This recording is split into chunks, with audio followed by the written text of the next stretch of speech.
A limitação é uma restrição de caráter geral que atinge todos os bens que estejam na mesma situação.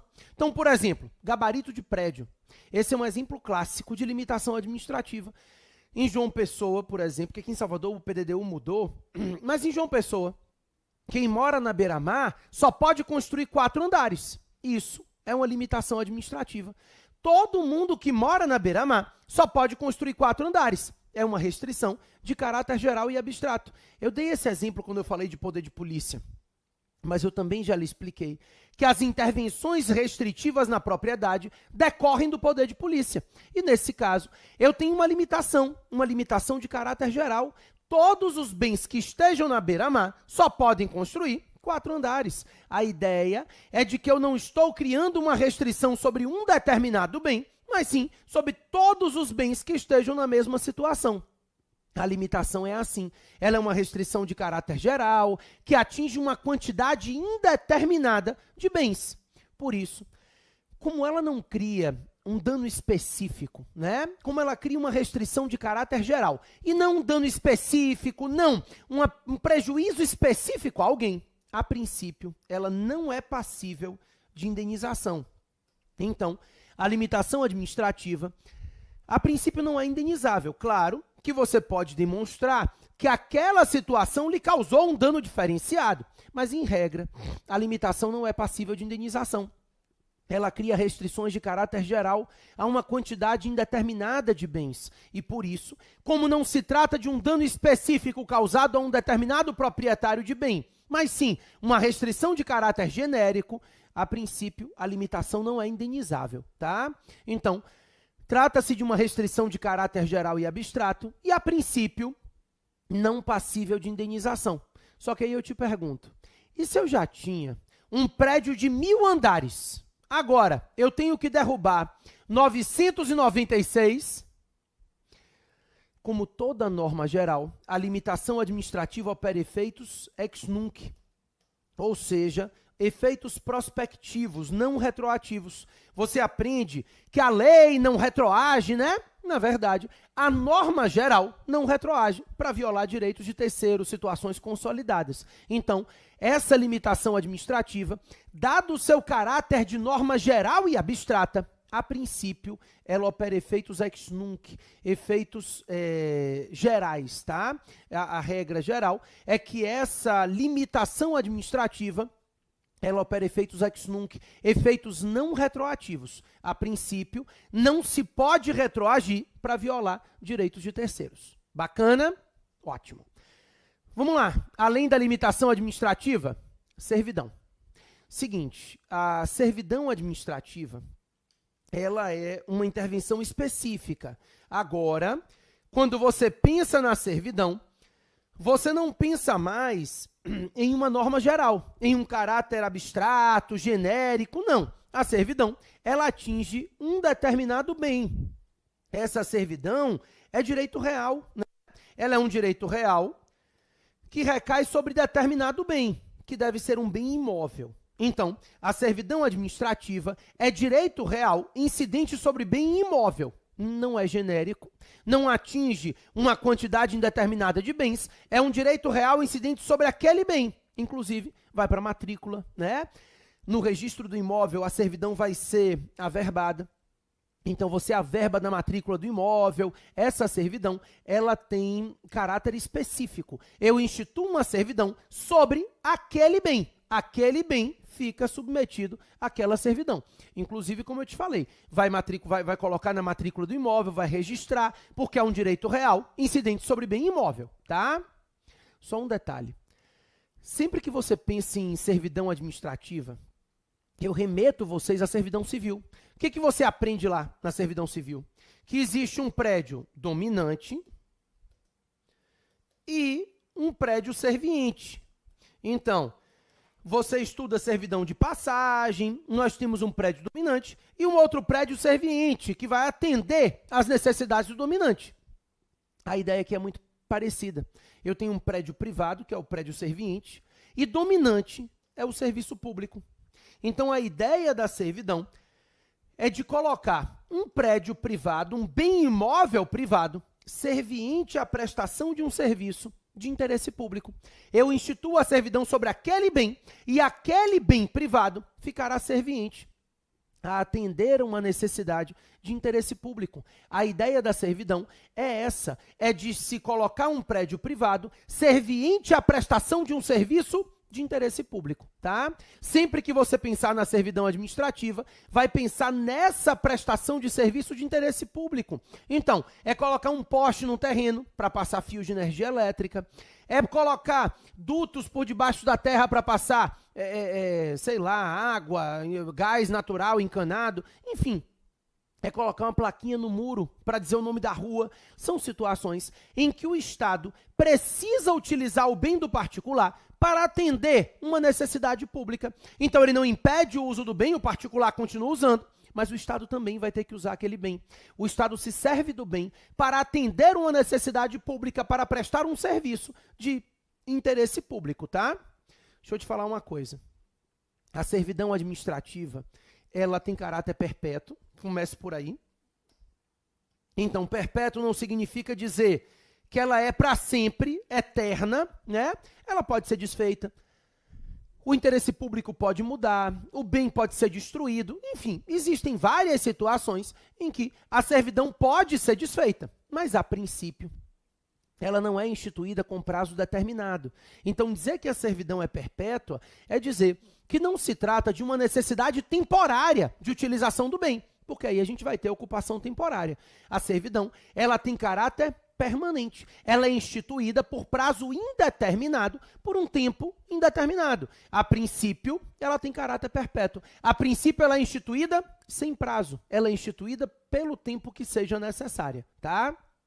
E se houver dano, haverá indenização.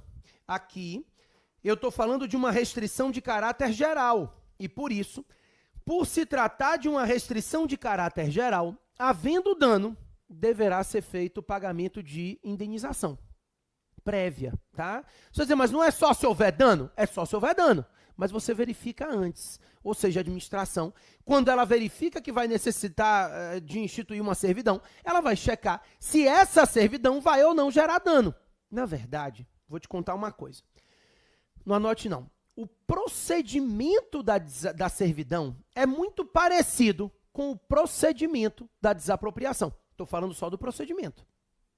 Porque na servidão, isso não vão te perguntar em prova. Vou botar aqui de vermelho, que não vão te perguntar na prova, mas só para você saber. Na servidão, nós temos primeiro uma declaração. Então, o Estado faz um ato declaratório informando a necessidade de instituir uma servidão sobre um determinado bem. E depois, e aí nesse cálculo, nessa declaração vai se calcular se haverá dano e qual indenização que deve ser paga pelo dano. E depois de declarado, aí passa-se a execução, né? A fase executória, em que ele vai pagar o dinheiro pelo dano que ele já calculou que vai existir e vai entrar no bem. A questão é, agora eu voltei para o preto, que isso pode cair na prova. A gente sabe que na execução, e é a mesma coisa da desapropriação, se houver acordo, a execução ocorre na via administrativa. Se não houver acordo, a execução ocorre na via judicial. Então, a servidão pode ser feita mediante acordo, ela pode ser feita mediante decisão judicial e também a servidão pode ser instituída por lei. Isso aqui é bem questionável, depois eu vou te dar alguns exemplos. Depois que a gente terminar as intervenções restritivas todas, eu te dou alguns exemplos, mas a princípio, para fins de prova objetiva, você vai dizer que a servidão pode ser instituída ou mediante acordo, ou mediante decisão judicial, ou mediante lei. Então, se o particular concorda com aquele valor que o Estado considerou que seria indenizado pelo dano, né? Vai haver um dano, a indenização será X. Então, se o particular concorda com esse valor, a execução da servidão se dá mediante acordo. Se o particular não concorda, aí a execução se dá na via judicial. O Estado vai propor uma ação judicial requerendo que se institua a servidão sobre aquele bem. Bacana? Ótimo. Vamos lá.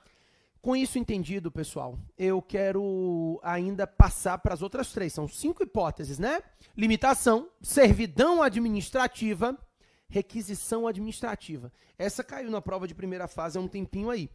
A requisição, ela tem base constitucional E, normalmente, o que cai na prova é o texto da Constituição. Não é bem difícil, não. É bem simples, né? Na verdade, normalmente, quando se fala de requisição, eles cobram decoreba do texto constitucional. Claro, sempre num caso concreto, não são questões conceituais, já conversei com vocês sobre isso. Eles trazem um caso concreto para você solucionar, mas normalmente resolve o dispositivo da Constituição.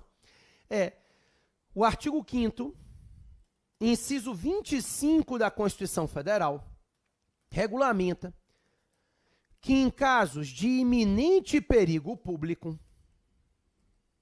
situação de iminente perigo público, o Estado pode requisitar os bens do particular para resolver a situação de perigo, assegurada a indenização ulterior, ou seja, posterior, em caso de dano.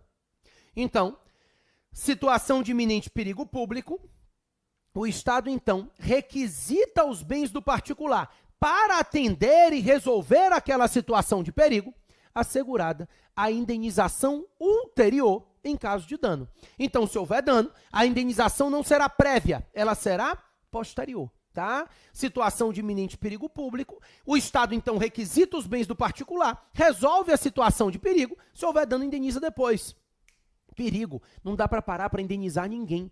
Primeiro tem que se resolver a necessidade pública, depois vai se verificar a existência de dano e será indenizada a existência de dano. Mas não dá para começar discutindo dano, porque primeiro eu tenho que resolver a situação de perigo, tá?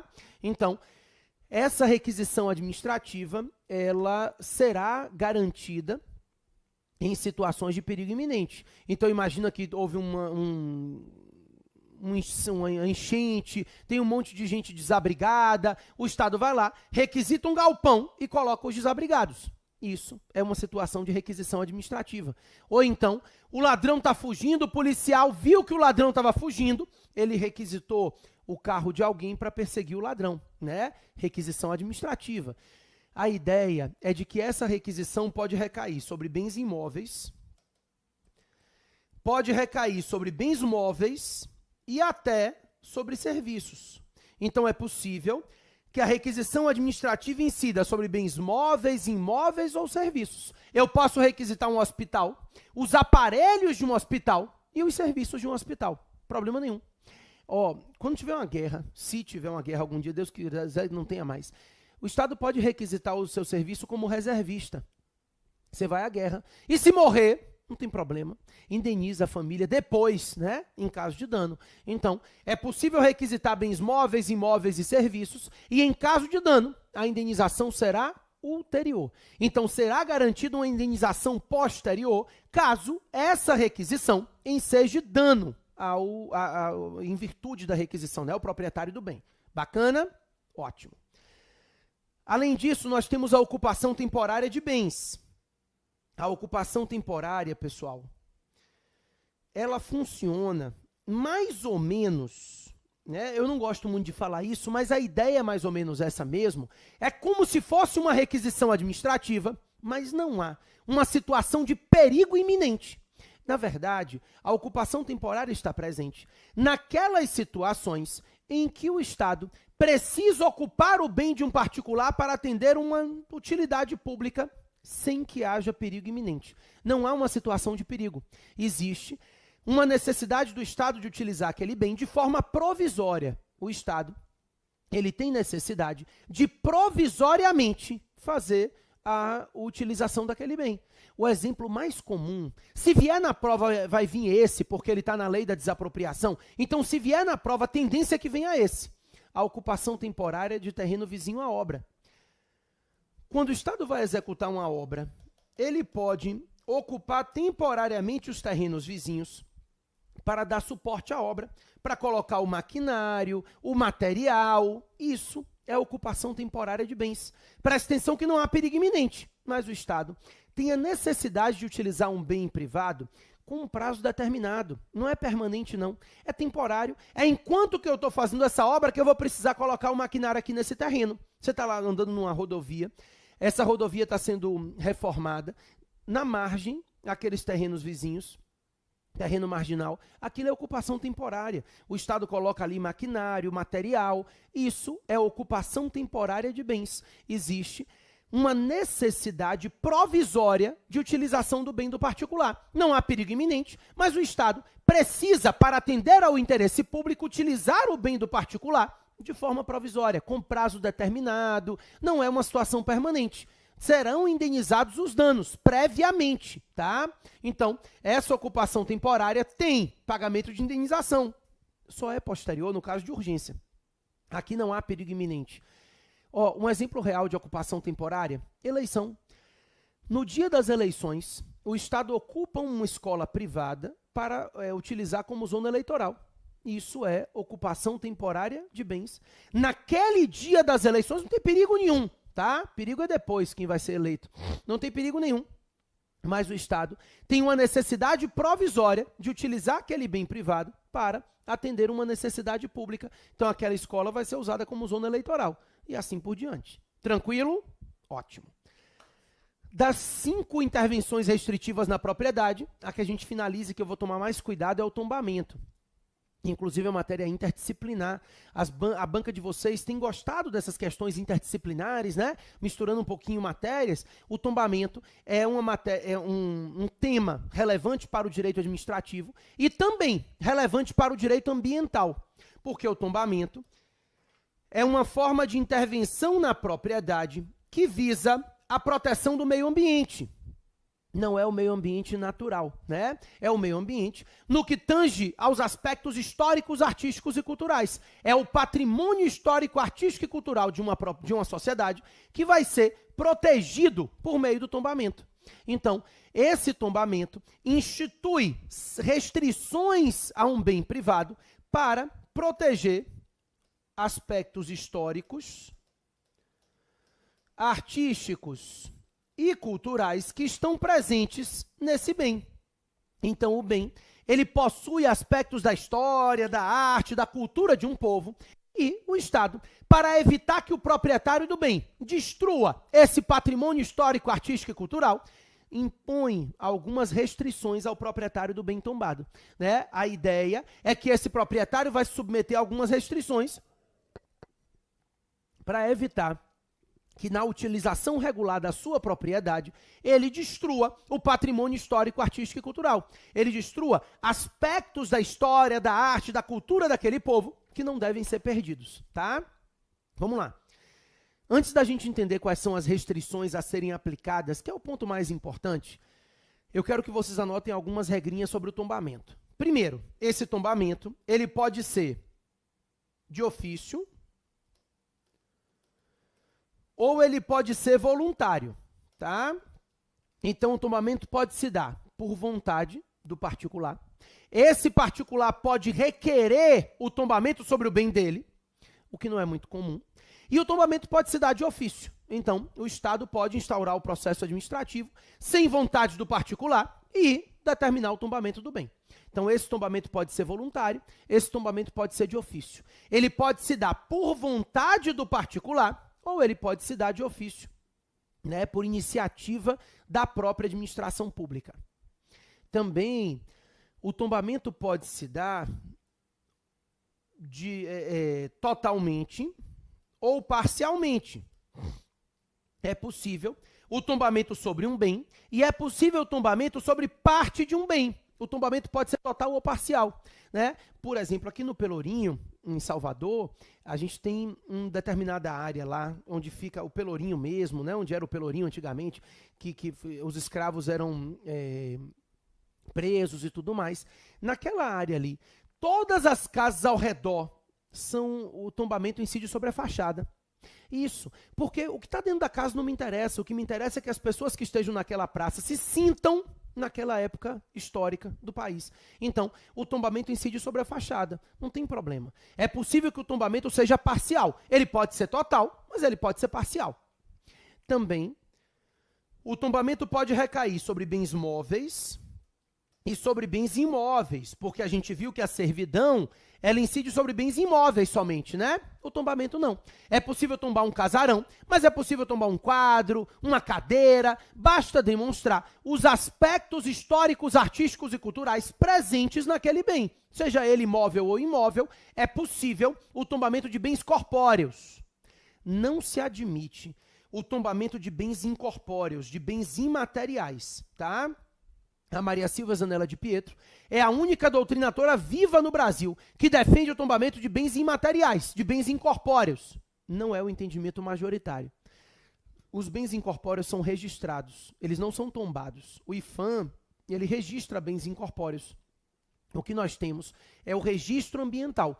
É uma outra forma de proteção ao meio ambiente, tá? O registro ambiental é uma outra forma de proteção e é o tombamento de bens, é o registro, é a proteção de bens incorpóreos. Então, tombaram a acarajé? Não tombaram. Senão, na primeira mordida que eu desse, era crime ambiental. Não é, né? Porque a ideia é de que a proteção do tombamento não se compatibiliza com a ideia de bens incorpóreos. Então, o tombamento, ele incide sobre bens corpóreos, sobre bens materiais. Sejam eles móveis ou imóveis, os bens corpóreos podem ser tombados. O tombamento também tem caráter perpétuo, ou seja, ele também é instituído por prazo indeterminado. É a mesma ideia, não é eterno, não é para sempre necessariamente, mas se institui o tombamento sem prazo. No momento que o tombamento é feito, ele não é feito por um prazo específico, ele é feito sem prazo, pelo tempo que seja necessário, a princípio, de forma permanente. Cuidado, que no estudo de vocês vão se deparar com a figura do tombamento provisório. O tombamento provisório existe, tá? Mas esse tombamento provisório não é o ato de tombamento. O tombamento provisório nada mais é do que uma medida cautelar. O tombamento provisório é uma cautelar administrativa para evitar que o sujeito destrua o bem durante o processo administrativo de tombamento. Para evitar que isso aconteça, pode-se determinar cautelarmente o tombamento provisório do bem. Então, com isso, eu evito que o sujeito destrua o bem enquanto o processo está em curso. Para evitar que ele destrua o bem enquanto o processo está em curso, é possível se determinar o tombamento provisório sobre esse bem. Depois, concluído o tombamento provisório, né, ao final do processo, esse tombamento provisório será convertido em definitivo. O tombamento definitivo, esse sim, tem caráter perpétuo. Então, o tombamento definitivo é permanente. Esse tem caráter perpétuo, esse tem caráter permanente. Tranquilo? Ótimo. Vamos lá. Além disso, o bem pode ser tombado mais de uma vez. O tombamento é registrado, né, no livro do tombo. E se cada ente federativo tem o seu.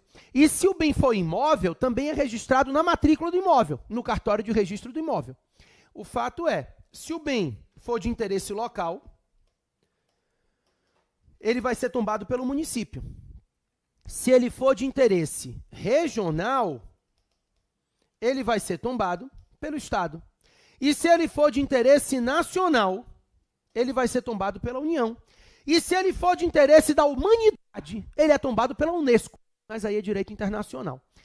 Dentro do direito interno, né, no direito administrativo brasileiro, nós temos 3 hipóteses de tombamento. Então, local, regional e nacional. O bem pode ser tombado pelo município, pelo Estado e pela União. E um tombamento não impede o outro. Um tombamento não interfere no outro. A ideia é de que esse bem, ele pode ser tombado mais de uma vez. Se ele for de interesse local, regional e nacional, ele vai sofrer 3 atos de tombamento. Um tombamento não impede e não atrapalha o outro tombamento. A ideia é de que esses tombamentos, eles são absolutamente independentes entre si. Um não interfere no outro, tá? A princípio, esse ato de tombamento, ele não interfere um no outro. Ele vai ser tombado e ele pode ser tombado mais de uma vez. Bacana? Perfeito. Agora, como eu disse a vocês, o tombamento, ele gera algumas restrições, por isso que ele é uma intervenção na propriedade, uma intervenção restritiva. Ele gera algumas restrições ao proprietário do bem tombado. Ele cria algumas obrigações de fazer, obrigações de não fazer e obrigações de tolerar, todas elas decorrentes do ato de tombamento. Então, efetivado o ato de tombamento, o proprietário do bem tombado, ele se submete a algumas obrigações de fazer, de não fazer e também algumas obrigações de tolerar. A primeira obrigação de fazer, todo mundo sabe, conservação. O proprietário do bem tombado é responsável pela conservação do bem tombado da forma em que o bem se encontra. Então, esse proprietário será responsável por todas as benfeitorias necessárias à conservação do bem tombado. Ele deve conservar o bem tombado da forma em que o bem se encontra. Então, o bem deve ser conservado daquela forma. E o proprietário do bem tombado é responsável pela conservação do bem tombado dessa forma que o bem se encontra, tá? Se ele não tiver dinheiro para fazer isso, ele justifica. E aí, mediante justificativa, ele pode ter que informar ao poder público a necessidade de conservação. Ele diz, ó, não tenho condição de conservar, não tenho dinheiro, mas tem que conservar. E aí ele fica responsável por informar ao poder público a necessidade de conservação mediante justificativa, tá? Cuidado com as decisões, com as questões mais complicadas, porque o bem tombado deveria respeitar um direito de preferência, mas isso foi revogado pelo Código de Processo Civil de 2015. Então, hoje, não existe mais preferência para a venda de bens. Bem tombado pode ser vendido livremente. Então, ele pode ser alienado, ele pode ser empenhado, hipotecado, sem problema nenhum. É possível penhor, hipoteca e também é possível a alienação desse bem tombado sem precisar oferecer ao Estado antes. Não existe mais a preferência em caso de venda, porque isso foi revogado pelo Código de Processo Civil, tá?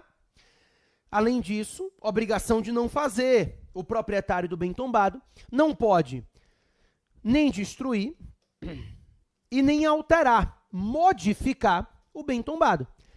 Esse proprietário, ele não pode destruir o bem tombado e ele não pode alterar o bem, porque isso destruiria os aspectos históricos, artísticos, culturais, né? Então, esse proprietário, ele não pode destruir e ele não pode modificar o bem tombado, tá?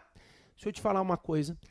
Qualquer reforma depende de autorização especial do poder público. Eu não estou falando daquela licença para reformar que todo mundo tem que ter, não. Estou falando de autorização especial.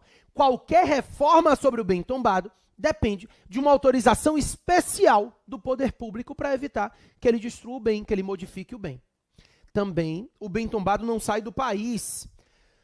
A outra obrigação de não fazer é não tirar o bem tombado do país. Eu vou me mudar, vou morar no exterior. Você não pode levar o bem tombado com você, tá? Bens tombados não saem do país. Vai numa feira, vai numa exposição, aí tudo bem. Então, ele só pode sair do país por um curto período de tempo, justificadamente e com autorização do poder público. Então, esse bem tombado poderá sair do país por um curto período de tempo, mediante justificativa e autorização do poder público. Vai numa feira internacional, vai numa exposição, aí nesse caso é possível.